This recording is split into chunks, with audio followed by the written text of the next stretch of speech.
Ladies and gentlemen, good morning. Western civilization, and the United States in particular, is at risk.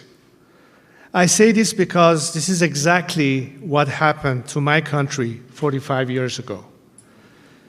Iran, you might say, was the testing grounds for what my late father called the unholy alliance of the red and the black, radical Marxism and radical Islamism.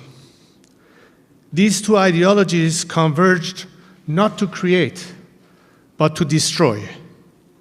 Indeed, to destroy the very notion of Iran.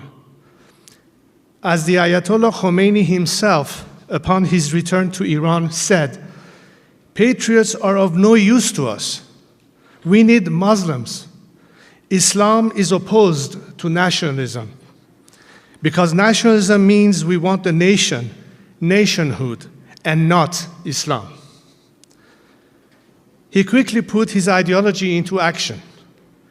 Our National Consultative Assembly became the Islamic Consultative Assembly.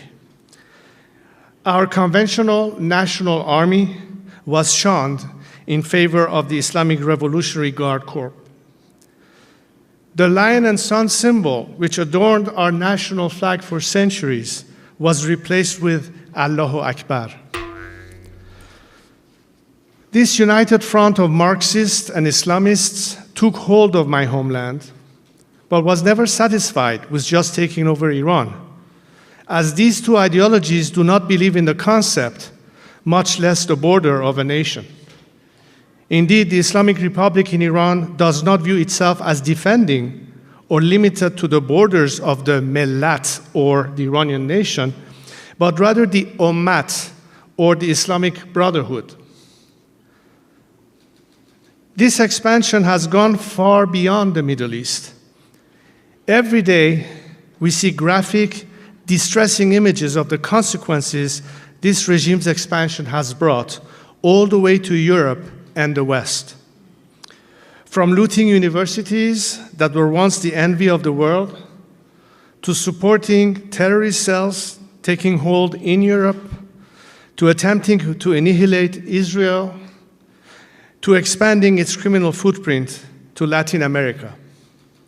This is not an accident.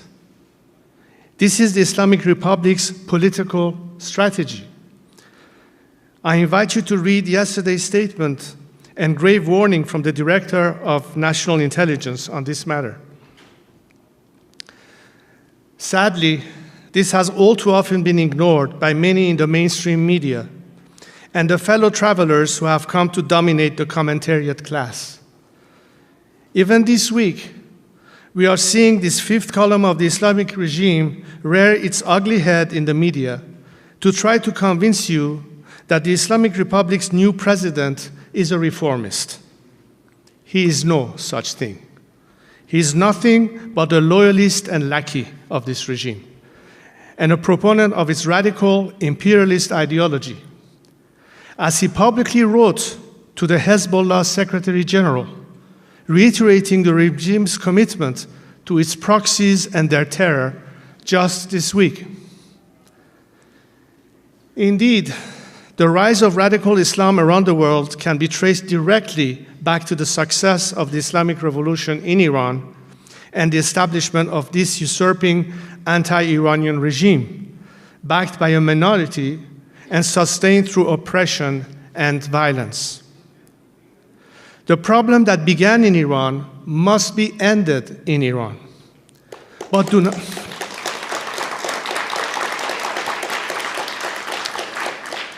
do not mistake this as a war between Iran and the West, nor a call for one. It is neither. This is not a conflict between nation states, but the war of a radical internationalist ideology on all nations, from the Iranian nation to your own. Indeed, it was the great and historic nation of Iran that was the first victim of this unholy alliance and of the resulting Islamic Republic. For 45 years, Iran has been taken captive, and my compatriots have been held hostage. They have been held hostage not by American sanctions or Western policies, but by radical Islamism. But Western political elites have indeed been accomplices, not only in my compatriots being held hostage, but accomplices in the crimes against your own citizens and nations. The chief accomplice of the Ayatollahs in their violent march to their global caliphate has been American political naivete about the true nature of this regime and European guilt and fears of Islamophobia. You do not have to fight the war against this poisonous and murderous ideology on your own, but you must be aware that it is waging war against you. I do have good news, because there is an army rising up against this poisonous ideology, this unholy alliance. That army is the Iranian people, the united Iranian people. Today, I come to you with a message from that rising army, that nation under captivity, those citizens taken hostage. The Islamic Republic may have taken hold of Iran, but it has never taken hold of Iranians' love of country. Today, Iran, inspired by our ancient history and our great civilization, is in the throes of a national revival, a national reawakening, a national renaissance. Iranians are proud, strong people with a proud, storied history, and are not willing to lose it to this unholy alliance. As my compatriots on the streets or at the tomb of Cyrus the Great chant, we will fight, we will die, we will reclaim Iran.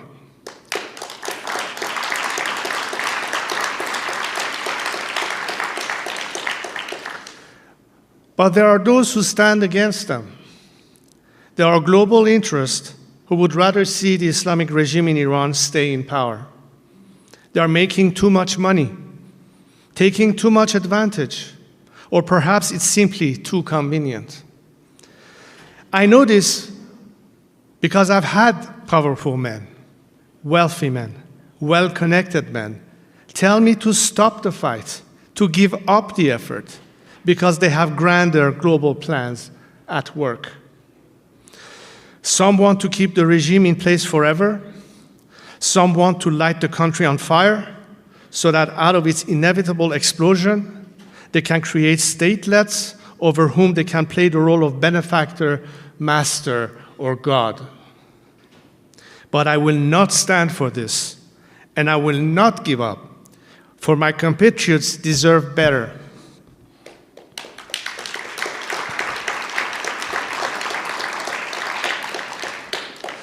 But do not be mistaken. This national reawakening is an Iranian project, not something to be cooked up in Washington, London, Berlin, or Paris. So why am I here with you today? I am here with a message from my compatriots, a message from the Iranian nation. My friends, the people of Iran would like to see you in the United States as a partner. Their message is that they seek not an entangling alliance, but an alliance of shared values and mutual interest, one which will serve Iran's true national interests and your own. Indeed, Iran is one of the few foreign policy questions where the United States can squarely align its interests with its values. While its dictator has attempted to brainwash Iran's youth with daily calls of death to America, my compatriots take to the streets and say, death to the Islamic Republic. And our enemy is right here. You lie when you say it's America.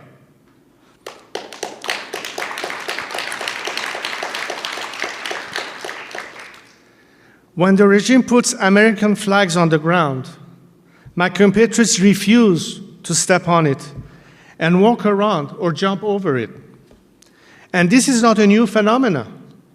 Iranians are the only people in the Middle East who poured onto the streets on September 11th, 2001, to mourn alongside you and to stand with you.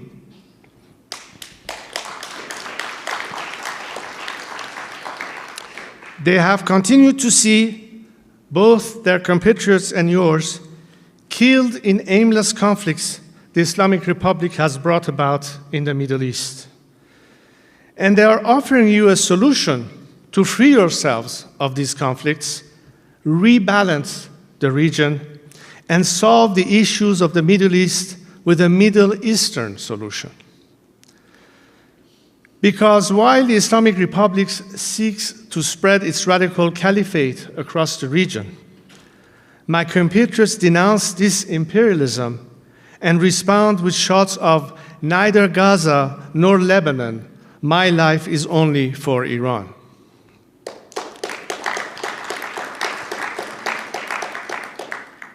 They are tired of having their once radiant country run like a radical cause. They want a government that cares for its own and does not spend blood or treasure meddling in foreign wars as it has in Syria, Iraq, Lebanon, and Yemen. They want to return Iran to being a nation state, as we have been for more than 2 millennia. How can all of this happen? My friends, we are not seeking your intervention. We are not seeking your charity. I am not here to ask for your permission to get rid of the Islamic Republic, nor am I here to ask you to do it for us. The true Iran, the ancient Iran, and the soon-to-be free Iran doesn't seek your patronage. It seeks your partnership. It doesn't seek your funding, it seeks your friendship, because our interests are aligned in the most unique of ways. So, as opposed to the growing threat of this unholy alliance of the red and the black, what, my friends, might a partnership with the Iranian nation look like? What will it look like when the sovereignty over our ancient nation is returned to its true sovereign, the Iranian people? Iran will once again be the anchor of peace and stability in the Middle East, so you can finally bring your boys and girls home from faraway lands, but with dignity.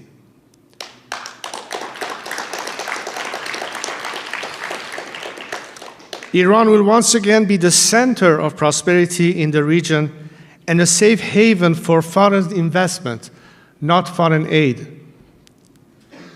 Iran will once again be an ally of the United States and a close partner of both Israel and the Arab states, and see the Abraham Accords hopefully grow to the Cyrus Accords.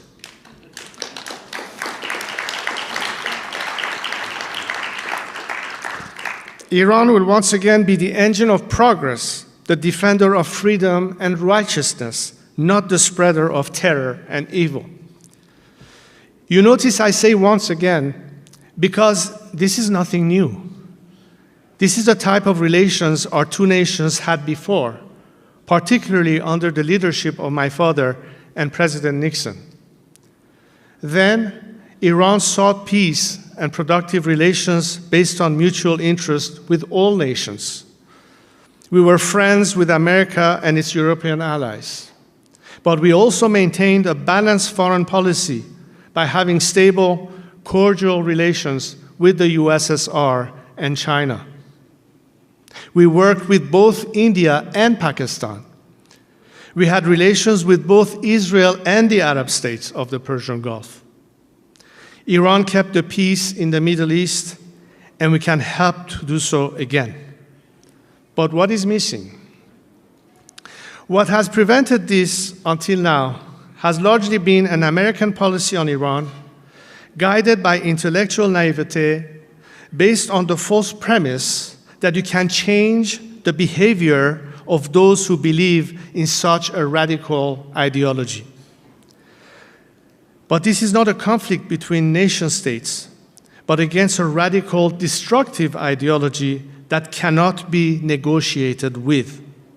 This ideology cannot be reasoned with. It cannot be changed. There is no better deal to be made. It must be defeated, which is exactly what my compatriots have been fighting for. Perhaps some of this makes you wary. I know. It should. Some conversations like this in decades past have led your political leadership down the wrong road. In Afghanistan, when 70% of the country's post-Taliban tribal parliament wanted to restore the constitutional monarchy of Zahir Shah, because his people saw him, even in his old age, as a symbol and source of national unity, the American administration denied this national claim and this sovereign right. By forcing an inauthentic Western construct on a society with its own traditions, norms, and means of governance, the result was corruption, chaos, and collapse of the state.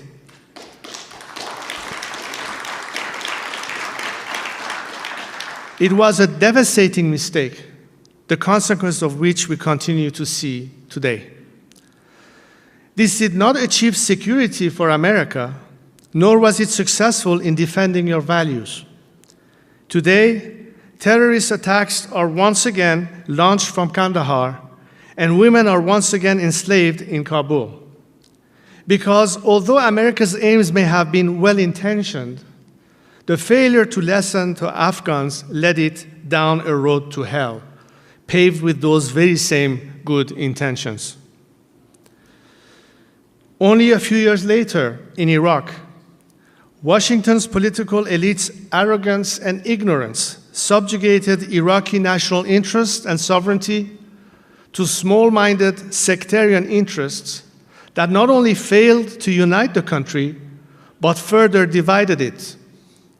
Citizens of Iraq were forced to see themselves not as Iraqis first and foremost, but as members of their religious sect, their ethnic group, or their clan, before seeking themselves as co-equal citizens of their nations. And let us not forget that all of this was brought about with military force. Let me make myself clear. That mistake should not be repeated in Iran, and I will not stand for those radical few who might advocate it, Iranians or Americans.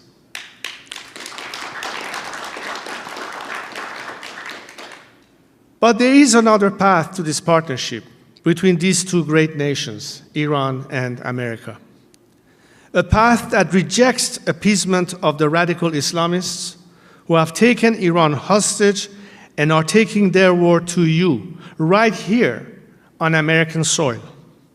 A path that rejects war and the imposition of inorganic Western construct on a proud and ancient nation.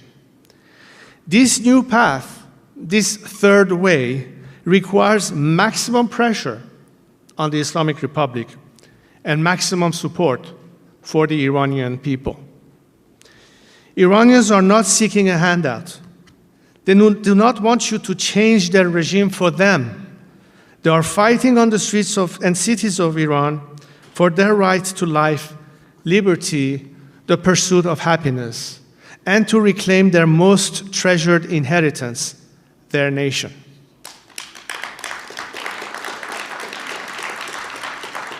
What they want is for you to stop emboldening their captors and killers by sending them billions of dollars. And as opposed to bring about peace through strength, bringing about chaos through weakness and appeasement.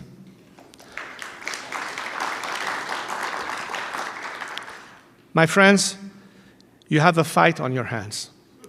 But your fight is not with the nation of Iran. Your fight is with the radical ideology of the Islamic Republic and its defenders right here in Washington.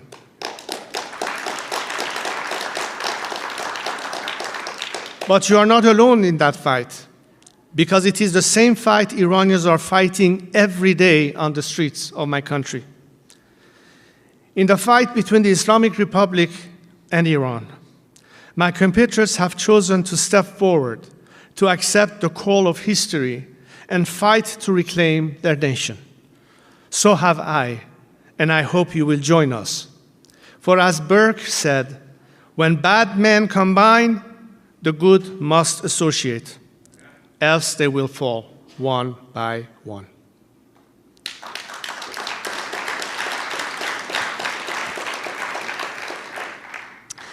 Being with you just a few days after we celebrated America's Independence Day is quite fortuitous, because some 250 years ago, as he authored the Declaration of Independence, Thomas Jefferson did so, inspired by the values of the Iranian king Cyrus. Iranians have never forgotten this connection, and today, as they fight not to create, but to liberate their nation, they are inspired by your struggle for freedom and love of country.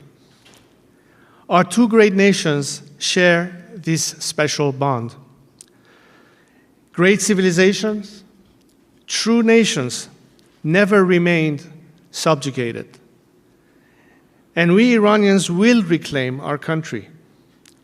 As this eventuality becomes a reality, be with us in this fight, not as our patrons, but as our partners, not as our founders, but as our friends. For our battle is won. Thank you.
Dan telah menguning siap untuk itu, hai. Menangkan jiwa dengan senjatamu, firman dewa yang berkuasa. Dengan darah anak domba, dengan kesaksian kita. Berdirilah dengan tegak, berikat pinggang kebenaran, berbaju zirah keadilan, untuk beritakan Injil keselamatan. Gunakan perisai iman dan topeng keselamatan, perang roh firman dewa dalam segala doa dan permohonan.